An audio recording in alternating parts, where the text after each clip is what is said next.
প্রথমে দেখে নেব আজকের 40টি তাজা সংবাদ। শুরুতেই শিরোনাম।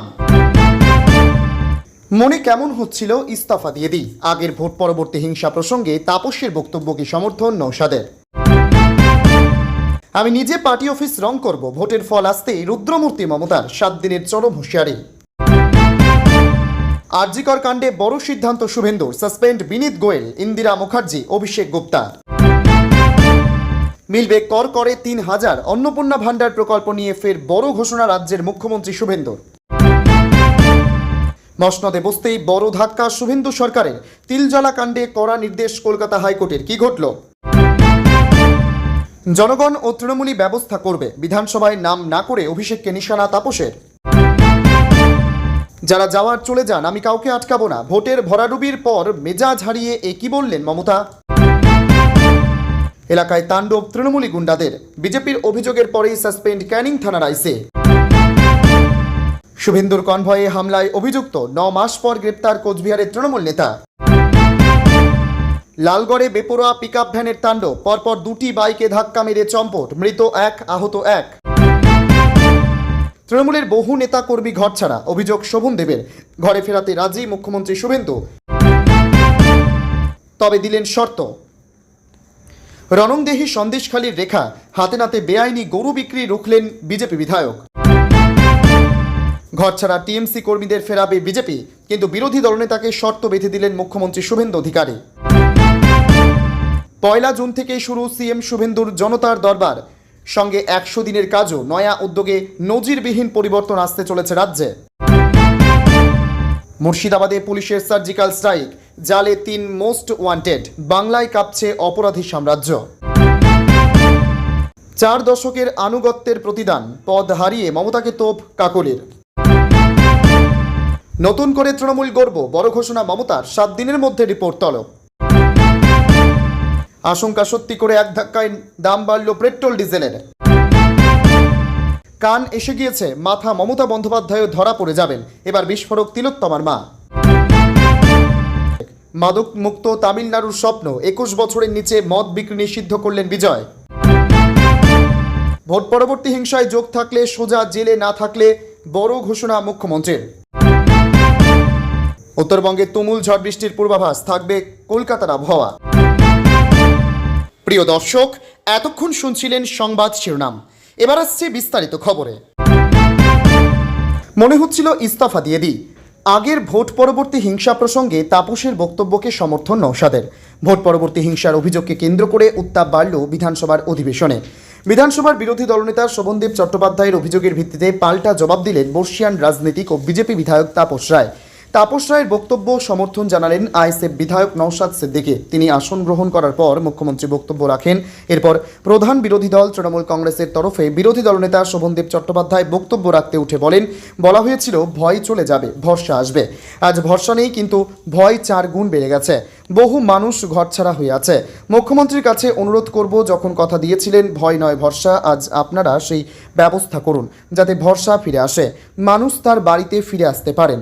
এসআইআর থেকে শুরু করে কাউন্টিং পর্যন্ত যেভাবে গণতান্ত্রিক ব্যবস্থাকে ভেঙে ফেলে আমাদের যেন মনে হচ্ছে কোথাও এক স্বৈরাচারের পদধ্বনি শুনতে পাচ্ছে।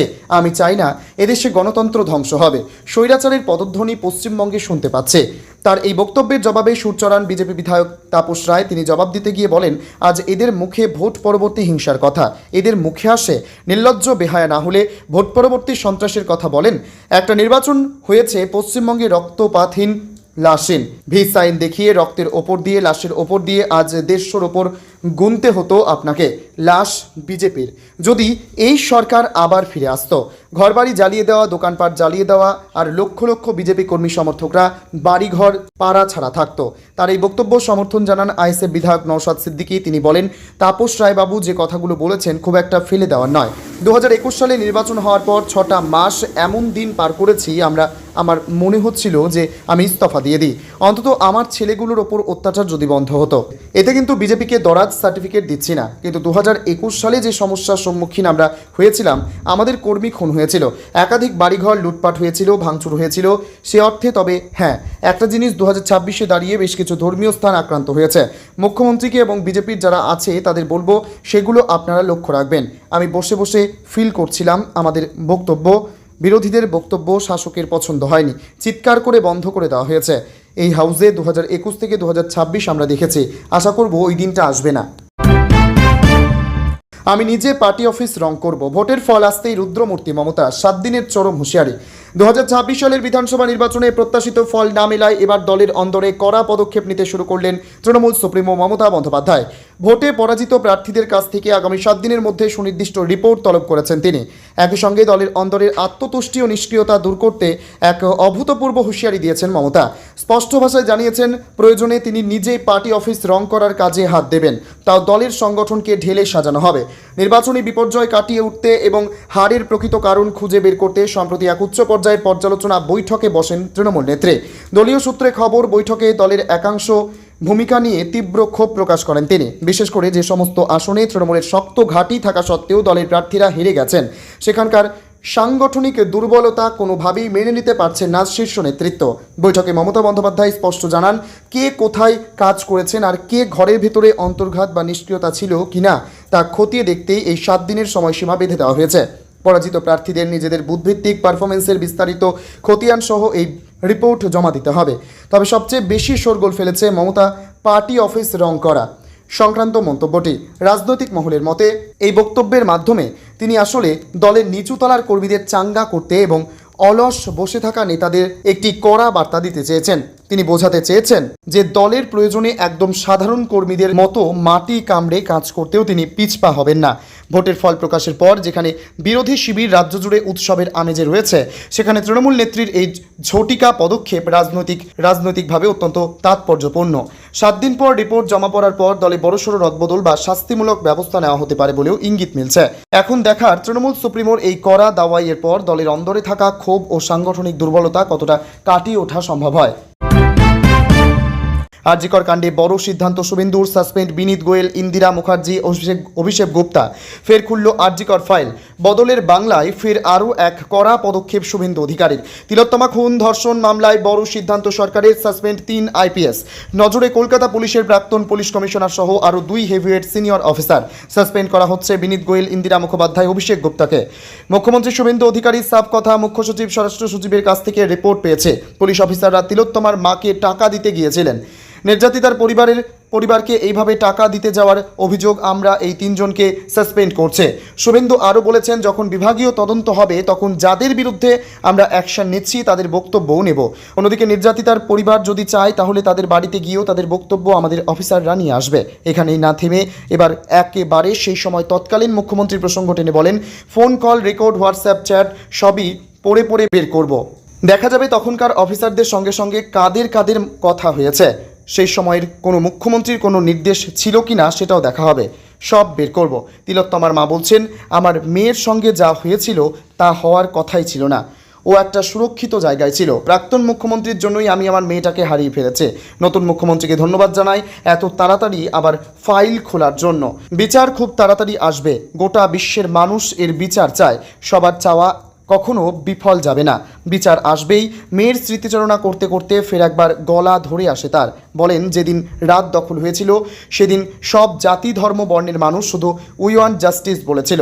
সেদিন টিভিতে আমাকে দেখানো হয়েছিল, আমি তখন মেয়ের ছবিটা জড়িয়ে ধরে বলেছিলাম, তোর যে এত শক্তি যে তুই সারা বিশ্বকে নাড়িয়ে দিয়ে গেলি। মিলবে করকরে 3000। অন্নপূর্ণা ভান্ডার প্রকল্প নিয়ে ফের বড় ঘোষণা রাজ্যের মুখ্যমন্ত্রী শুভেন্দু।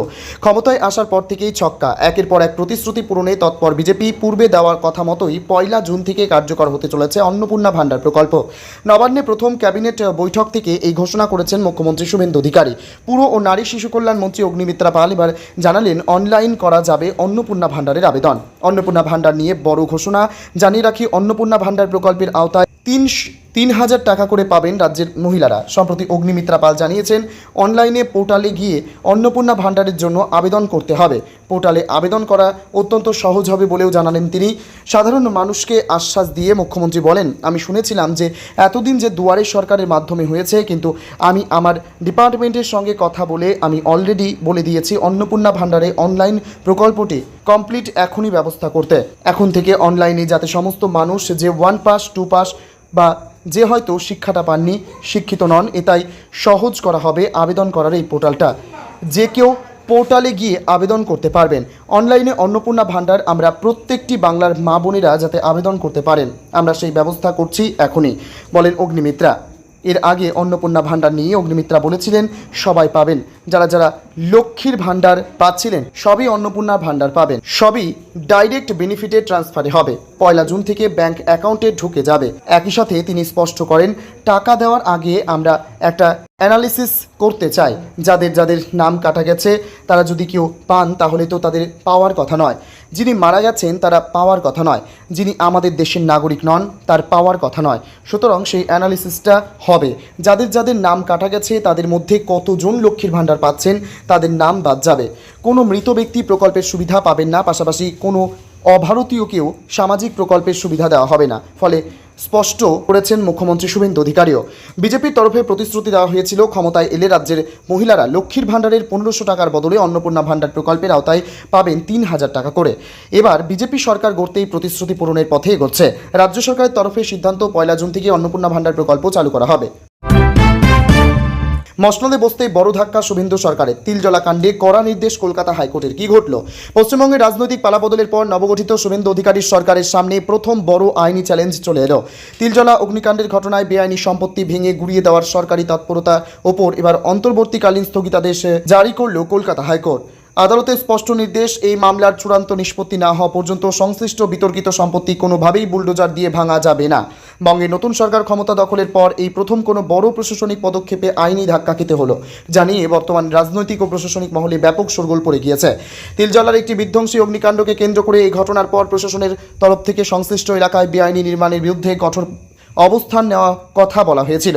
তবে কলকাতা হাইকোর্টের বিচারপতি রাজা বসু চৌধুরী একক বেঞ্চে এই মামলার শুনানিতে সাফ জানিয়ে দিয়েছেন, আইন নিজের পথেই চলবে, কিন্তু মামলার ভবিষ্যৎ নির্ধারণ হওয়ার আগে কোনো সম্পত্তি ভাঙা যাবে না। একই সঙ্গে আদালতের তরফ থেকে স্পষ্ট নিষেধাজ্ঞা জারি করে বলা হয়েছে, বিতর্কিত এই নির্দিষ্ট জায়গায় আপাতত কোনো রকম কারখানা বা বাণিজ্যিক কাজকর্ম চালানো যাবে না। অবশ্য বেআইনি নির্মাণের বিরুদ্ধে পুরসভা বা পুলিশের আইনি পদক্ষেপ করার এখতিয়ার পুরোপুরি কেড়ে নেয়নি আদালত।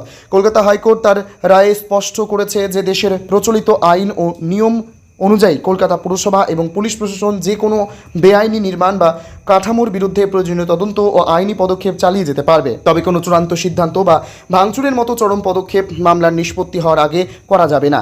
এই মামলার সঙ্গে জড়িত সমস্ত বিবাদী পক্ষকে আগামী দিনে নিজেদের বক্তব্য জানিয়ে আদালতে হলফনামা ও এফিডেভিট জমা দেওয়ার নির্দেশ দেওয়া হয়েছে।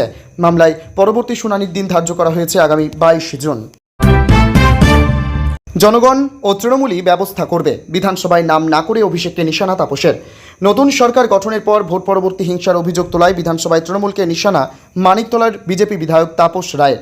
নাম না করে তৃণমূলের সর্বভারতীয় সাধারণ সম্পাদক অভিষেক বন্দ্যোপাধ্যায়কে আক্রমণ করলেন তিনি। মানিকতলায় বিজেপির বিধায়ক বলেন, বিজেপি তার কিছু করবে না, জনগণ ও তৃণমূলই তার ব্যবস্থা করবে। একই সঙ্গে তিনি বলেন, তৃণমূল ফের ক্ষমতায় এলে এতদিনে 150 জন বিজেপি কর্মী খুন হতেন। বিগত সরকারকে তোপ দিকে মানিকতলার বিধায়ক বলেন, পশ্চিমবঙ্গ সাপ মুক্ত হয়েছে। ভোট পরবর্তী হিংসার অভিযোগ তুলে কলকাতা হাইকোর্টে মামলা হয়েছে। গতকাল আদালতে আইনজীবীর পোশাকে হাজির হয়েছিলেন প্রাক্তন মুখ্যমন্ত্রী মমতা বন্দ্যোপাধ্যায়। নাম না করে তাপস রায় বলেন, গতকাল কেউ হাইকোর্টে গিয়েছিলেন। এরপরই অভিষেকের নাম না করে তাপস রায় বলেন, সর্বভারতীয় তৃণমূল কংগ্রেসের সর্বভারতীয় সাধারণ সম্পাদক ব্লক অঞ্চল থেকে বিজেপি প্রার্থীদের হুঁশিয়ারি দিয়েছিল। যদিও বাংলার দল, তার আবার সর্বভারতীয় সাধারণ সম্পাদক। এই বক্তব্য শুনে তৃণমূল বিধায়করা শোরগোল করলে তাপস বলেন, থামুন, বলা যায় না, আবার সব বলা যায়, বলতে দিতে হবে বলেই তিনি বলেন, কারোর নাম করিনি, সে বলেছিল হাড়গোড় ভেঙে দেওয়া হবে। আমি বলবো সে যেন এবার বেরোয়। বিজেপি কিছু করবে না, তার ব্যবস্থা জনগণ ও তৃণমূলই করবে। তৃণমূলের ভোট পরবর্তী হিংসার অভিযোগ নিয়ে তাপস বলেন, নির্লজ্জ বেহায় না হলে আজকে ভোট পরবর্তী হিংসা এদের মুখে আসে। এর আগে একটাও রক্তপাতহীন লাশহীন নির্বাচন হয়েছে? রক্তের ওপর দিয়ে ভি সাইন দেখিয়েছে। স্যার, আজকে 150-র ওপর লাশ আপনাকে গুনতে হতো বিজেপির, যদি এরা ক্ষমতায় ফিরে আসতো, বাড়ি জ্বালিয়ে দিত আর লক্ষ লক্ষ বিজেপি কর্মী সমর্থক বাড়ি ছাড়া থাকতো। একসময় তৃণমূলের ছিলেন তাপস রায়, 21-এর নির্বাচনে তৃণমূলের টিকিটে বরাহনগর থেকে জিতেছিলেন। 24-এর লোকসভা নির্বাচনের আগে তিনি বিজেপিতে যোগ দেন। 21-এর ভোট পরবর্তী হিংসায় তিনি জড়িত ছিলেন না জানিয়ে তাপস বলেন, আমি যদি ভোট পরবর্তী হিংসায় জড়িত থাকি, আমার নাম থাকে, আমাকে জেলে পাঠাবেন। জয় শ্রীরাম, ভারত মাতার জয় বলে বক্তব্য শেষ করেন বিজেপির এই বিধায়ক। যারা যাওয়ার চলে যান, আমি কাউকে আটকাবো না। ভোটের ভরাডুবির পর মেজাজ হারিয়ে একই বললেন মমতা। নির্বাচনী বিপর্যয়ের ধাক্কা সামলে এবার একেবারে ফুল ফর্মে ময়দানে নামলেন তৃণমূল নেত্রী মমতা বন্দ্যোপাধ্যায়। গতকাল দলীয় সাংসদদের দিয়ে ম্যারাথন বৈঠকের পর আজ পরাজিত প্রার্থীদের নিয়ে কালীঘাটে এক হাই ভোল্টেজ ময়নাতদন্ত বৈঠকে বসেন তিনি। ভোটে ভরাডুবির কারণ খুঁজতে গিয়ে এদিন দলের অন্দরের ক্ষোভ ও দলবদলু নেতাদের তীব্র ভাষায় আক্রমণ করেন তৃণমূল সুপ্রিমো। সাফ জানিয়ে দেন, দলের ক্ষতি করে যারা থাকতে চান না তাদের জন্য দরজা খোলা রয়েছে। বৈঠকে অত্যন্ত কড়া সুরে মমতা বন্দ্যোপাধ্যায় বলেন, যারা বেরিয়ে যাওয়ার তারা বেরিয়ে চলে যান, আমি কাউকে আটকাবো না। যারা পড়ে থাকবেন তারা নিরেট শোনা। এরপরেই দলের ঝিমিয়ে পড়া নেতাকর্মীদের শিরায় শিরায় নতুন করে অক্সিজেন পৌঁছে দিতে এবার নিজেই কোমর বেঁধে ময়দানে নামার বার্তা দেন তিনি। দলীয় সংগঠনকে নতুন করে ঢেলে সাজানোর নির্দেশ দিয়ে তৃণমূল নেত্রী বলেন, আমি নতুন করে দলকে গড়ব, পার্টি অফিস রং করুন, ভেঙে যাওয়া অংশ সারিয়ে তুলুন। অনেকেই এখন রং বদলাচ্ছে, তারা চলে যান, প্রয়োজনে আমি নিজে পার্টি অফিস রং করব। একই সাথে নির্বাচনী হারের প্রকৃত কারণ জানতে সব জেলাকে কড়া নির্দেশ দিয়ে তিনি বলেন, আগামী 7 দিনের মধ্যে এলাকা ভিত্তিক পুঙ্খানুপুঙ্খ রিপোর্ট কালীঘাটে পাঠাতে হবে। এদিনের বৈঠক থেকে কর্মীদের নতুন করে চাঙ্গা করতে বেশ কিছু রণকৌশলও ঠিক করে দেন মমতা। ব্লক, টাউন ও অঞ্চল স্তরে ছোট ছোট করে মিটিং মিছিল শুরু করার নির্দেশ দেওয়ার পাশাপাশি ভোট পরবর্তী হিংসায় যারা ঘর ছাড়া হয়েছেন তাদের একটি তালিকা চন্দ্রিমা ভট্টাচার্যের কাছে জমা দিতে বলা হয়েছে। ঘর ছাড়াদের আইনি সহায়তায় পুরো বিষয়টি চন্দ্রিমা ভট্টাচার্য নিজেই দেখভাল করবেন বলে জানান তিনি। দলীয় শৃঙ্খলার প্রশ্নে এদিন সোশ্যাল মিডিয়ায় বেফাঁস মন্তব্যকারী নেতাদেরও কড়া হুঁশিয়ারি দেন মমতা বন্দ্যোপাধ্যায়। স্পষ্ট ভাষায় জানিয়ে দেন, সোশ্যাল মিডিয়ায় দলবিরোধী বেফাঁস মন্তব্য করা অবিলম্বে বন্ধ করুন। যে যা বলছেন সব আমার নজরে আছে। এতদিন কেন দলকে কিছু বলেননি? এবার কিছু বলার থাকলে সরাসরি দলকে জানান। এদিনের বৈঠকে প্রতিটি জেলার ফল ধরে ধরে পর্যালোচনা করেন নেত্রী এবং জেলাওয়ারি নেতাদের পারফরমেন্সের খোঁজ নেন। রাজনৈতিক মহলের মতে ভোটের এই ধাক্কা কাটিয়ে 2026-এর বিধানসভা নির্বাচনের আগে দলকে সম্পূর্ণ নতুন চেহারায় আনতেই মমতার এই রুদ্ররূপ। এলাকায় তাণ্ডব তৃণমূল গুন্ডাদের। বিজেপির অভিযোগের পরেই সাসপেন্ড ক্যানিং থানার আইসি। ভোটের ফল প্রকাশের পর থেকেই এলাকায় তাণ্ডবের অভিযোগে বৃহস্পতিবার গোসাবার বিজেপি বিধায়ক বিকর্ণ নস্করের নেতৃত্বে ক্যানিং থানার সামনে প্রতিবাদে বিক্ষোভ করে বিজেপি। 24 ঘন্টা কাটার আগে এবার ক্যানিং থানার আইসি অমিত হাতিকে সাসপেন্ড করা হলো। বিজেপির অভিযোগ, ভোট পর্ব থেকে শুরু করে ভোট পরবর্তী সময়েও এলাকায় দুষ্কৃতী তাণ্ডব বেড়েছে। তৃণমূলের মদতেই এলাকায় দুষ্কৃতীদের বাড়বাড়ন্ত, এমনকি আগ্নেয়াস্ত্র নিয়েও বিজেপি সমর্থকদের বাড়ি বাড়ি গিয়ে হুমকি ভয় দেখানো চলছে। এই অভিযোগের ভিত্তিতেই বৃহস্পতিবার রাতে ক্যানিং থানায় ডেপুটেশন দেয় বিজেপি সূত্রে জানা গিয়েছে, নির্দিষ্ট জায়গার নাম ধরে ধরে উল্লেখ করা হয় এই ডেপুটেশনে। প্রতিবাদে গোসাবার বিজেপি বিধায়ক বিকর্ণ নস্করের নেতৃত্বে গতকাল রাতেই ক্যানিং বারুইপুর রোড অবরোধ করে চলে টানা বিক্ষোভ। গোসাবার বিজেপি বিধায়ক বিকর্ণ নস্করের অভিযোগ, দুষ্কৃতীদের বাড়বাড়ন্ত চলছে ভোটের ফল প্রকাশের পর থেকেই। তৃণমূলই এসবের মদত দিচ্ছে। যারা এতদিন মানুষের গণতান্ত্রিক অধিকার হরণ করেছে তারাই ভয়ের পরিবেশ তৈরি করে রাখতে চাইছে এলাকায়।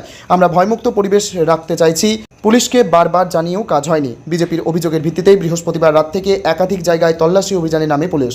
তবে কোনো দুষ্কৃতী বা কোনো আগ্নেয়াস্ত্র হদিশ মেলেনি বলেই দাবি করে ক্যানিং থানার তদন্তকারীরা। এরপরেই জেলা পুলিশ সূত্রে জানা গিয়েছে, ক্যানিং থানার আইসি অমিত হাতিকে সাসপেন্ড করা হয়েছে। ক্যানিং পশ্চিমের প্রাক্তন তৃণমূল বিধায়ক বলেন, ইচ্ছাকৃতভাবে তৃণমূলের লোকেদের ফাঁসানোর চেষ্টা করছে বিজেপি।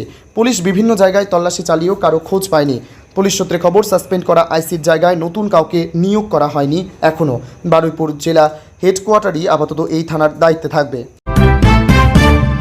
শুভেন্দুর কনভয়ে হামলায় অভিযুক্ত 9 মাস পর গ্রেপ্তার কোচবিহারের তৃণমূল নেতা। 9 মাস আগের ঘটনা, রাজ্যে পালাবদল হতেই অ্যাকশন। গত বছর আগস্ট মাসে তৎকালীন বিরোধী দলনেতা শুভেন্দু অধিকারীর কনভয়ে হামলার অভিযোগ উঠেছিল। সেই ঘটনায় নাম জড়িয়েছিল কোচবিহারের এক তৃণমূল নেতার। শুক্রবার তাকে দীর্ঘ জিজ্ঞাসাবাদের পর গ্রেপ্তার করে পুলিশ। নির্দিষ্ট অভিযোগের ভিত্তিতে গ্রেপ্তারি বলে জানিয়েছে পুলিশ। ধৃত তৃণমূল নেতা শুভঙ্কর দে ওরফে ছন্দ। তিনি কোচবিহার 2 নম্বর ব্লকের তৃণমূল সভাপতি। শুক্রবার তাকে আটক করে পুলিশ। দীর্ঘক্ষণের জেরার পর তাকে গ্রেপ্তার করা হয়। 2025 সালের 5ই আগস্ট কোচবিহারের খাগড়াবাড়ি মোড়ে শুভেন্দু অধিকারীর কনভয়ে হামলার অভিযোগ ওঠে। সেই ঘটনাতেই কোচবিহার 2 নম্বর ব্লকের তৃণমূলের সভাপতিকে পুন্ডিবাড়ি থানার ডেকে পাঠানো হয়েছিল শুক্রবার। জেলা পুলিশ সুপার জসপ্রীত সিং জানিয়েছেন, বর্তমান মুখ্যমন্ত্রীর কনভয়ে হামলার অভিযোগে তাকে গ্রেপ্তার করা হয়েছে। গত বছর কোচবিহারের শুভেন্দু অধিকারীর কনভয়ে হামলার ঘটনায় পূর্ব পরিকল্পনার তত্ত্ব তুলে ধরেছিলেন গেরুয়া শিবির। তৎকালীন বিরোধী দলনেতার বুলেট প্রুফ গাড়ি ভাঙচুরের ঘটনায় কার্যত রণক্ষেত্রে চেহারা নিয়েছিল খাগড়াবাড়ি। পরিস্থিতি নিয়ন্ত্রণে বিশাল বাহিনী নামাতে হয়েছিল পুলিশকে। ঘটনাস্থল থেকেই 7 জনকে গ্রেপ্তার করেছিল পুলিশ। এবার কনভয়ে হামলার ঘটনায় পুলিশ জালে তৎকালীন শাসক দল তৃণমূল কংগ্রেসের এক নেতা। লালগড়ে বেপরোয়া পিকআপ ভ্যানের তাণ্ডব, পরপর 2টি বাইকে ধাক্কা মেরে চম্পট, মৃত 1, আহত 1। ঝাড়গ্রাম মেদিনীপুর রোডে ভয়াবহ পথ দুর্ঘটনায় মৃত্যু হলো এক লরি চালকের। বৃহস্পতিবার সকালে ঘটনাটি ঘটেছে লালগড় থানা এলাকায়। মৃতের নাম গজেন মাহাতো, বয়স 43। তিনি ঝাড়গ্রাম জেলার জামবনি থানার পুন্নাপানি গ্রামের বাসিন্দা ছিলেন। ঘটনায় গুরুতর আহত হয়েছেন আরও এক মোটর বাইক আরোহী। তিনি পেশায় প্যান্ডেল ব্যবসায়ী। বর্তমানে তিনি ঝাড়গ্রাম মেডিকেল কলেজ হাসপাতালে চিকিৎসাধীন। পুলিশ ও পরিবার সূত্রে জানা গিয়েছে, প্রতিদিনের মতো বৃহস্পতিবার সকালেও বাইক নিয়ে কাজে বেরিয়েছিলেন গজেন মাহাতো। পেশায় তিনি লরি চালক। এদিন একটি ইটভাটায় যাওয়ার কথা ছিল তার। সেখান থেকে লরিতে ইট বোঝাই করে নির্দিষ্ট জায়গায় পৌঁছে দেওয়ার কাজ ছিল। অভিযোগ, ইটভাটায় যাওয়ার পথে ঝাড়গ্রাম থেকে মেদিনীপুরগামী একটি দ্রুতগতির বড় গাড়ি আচমকায় তার বাইকে ধাক্কা মারে। ধাক্কার জেরে রাস্তার পাশে ছিটকে পড়েন গজেন। স্থানীয় বাসিন্দাদের অভিযোগ, দুর্ঘটনার পরও গাড়িটি না থেমে পালিয়ে যায়। পালানোর সময় আরও এক মোটর বাইক আরোহীকে ধাক্কা মারে ওই ঘাতক গাড়ি। আহত হন ঝাড়গ্রামের প্যান্ডেল ব্যবসায়ী রবীন্দ্রনাথ দাস। খবর পেয়ে ঘটনাস্থলে পৌঁছায় লালগড় থানার পুলিশ। 2 আহতকে উদ্ধার করে দ্রুত ঝাড়গ্রাম মেডিকেল কলেজ হাসপাতালে নিয়ে যাওয়া হয়। কর্তব্যরত চিকিৎসকরা গজেন মাহাতোকে মৃত ঘোষণা করেন। অন্যদিকে আহত রবীন্দ্রনাথ দাসের চিকিৎসা চলছে। গজেন অল বেঙ্গল ড্রাইভার মহাসংঘের সদস্য ছিলেন। সংগঠনের ঝাড়গ্রাম জেলার সভাপতি প্রশান্ত দাস বলেন, ডিউটিতে যাওয়ার সময়ে পথ দুর্ঘটনায় মৃত্যু হয়েছে আমাদের এক সদস্যের। স্থানীয় সূত্রে আমরা জানতে পেরেছি, মেদিনীপুরগামী একটি পিকআপ ভ্যান পরপর 2টি মোটর বাইকে ধাক্কা মেরে পালিয়ে যায়। ঘাতক গাড়ি চালককে গ্রেপ্তার এবং নিহতের পরিবারকে ক্ষতিপূরণের দাবি জানাচ্ছি আমরা। উত্তরবঙ্গে তুমুল ঝড় বৃষ্টির পূর্বাভাস। কেমন থাকবে কলকাতার আবহাওয়া? আপাতত বঙ্গোপসাগর থেকে প্রচুর পরিমাণে জলীয় বাষ্প স্থলভাগে প্রবেশ করছে। এর পাশাপাশি মধ্যপ্রদেশ থেকে পশ্চিমবঙ্গ হয়ে সিকিম পর্যন্ত একটি অক্ষরেখা অবস্থান করছে এবং পূর্ব বাংলাদেশ ও উত্তরপ্রদেশের ওপর 2টি ঘূর্ণাবর্ত রয়েছে। এই সমস্ত কারণে উত্তরবঙ্গে ঝড় বৃষ্টির তীব্রতা বাড়বে। আগামী রবিবার পর্যন্ত দার্জিলিং, জলপাইগুড়ি, কোচবিহার, কালিম্পং এবং আলিপুরদুয়ারে ভারী থেকে অতি ভারী বৃষ্টির সতর্কতা জারি করা হয়েছে। সেই সঙ্গে ঘন্টায় 40 থেকে 50 কিলোমিটার বেগে ঝোড়ো হাওয়া বইতে পারে। এছাড়াও উত্তর ও দক্ষিণ দিনাজপুর এবং মালদহেও শনিবার পর্যন্ত বজ্রবিদ্যুৎ সহ বৃষ্টির সম্ভাবনা রয়েছে। উত্তরবঙ্গে ঠিক বিপরীত ছবি দেখা যাচ্ছে দক্ষিণবঙ্গে। এখানে আপাতত ঝড় বৃষ্টির সম্ভাবনা অনেকটাই কম। তবে রবিবার পর্যন্ত পশ্চিম মেদিনীপুর, ঝাড়গ্রাম, পুরুলিয়া, বাঁকুড়া, পূর্ব ও পশ্চিম বর্ধমান, বীরভূম, মুর্শিদাবাদ এবং নদিয়া জেলায় বজ্রবিদ্যুৎ সহ বিক্ষিপ্তভাবে বৃষ্টি এবং ঘন্টায় 40 থেকে 50 কিলোমিটার বেগে ঝোড়ো হাওয়া বইতে পারে। তিলোত্তমা কলকাতায় এখনই বৃষ্টির তেমন কোনো সম্ভাবনা নেই। আগামী 2 দিনে কলকাতা সহ দক্ষিণবঙ্গের জেলাগুলিতে তাপমাত্রা আরও 3 থেকে 4 ডিগ্রি সেলসিয়াস পর্যন্ত বাড়তে পারে, যার ফলে গরম ও অস্বস্তি বজায় থাকবে।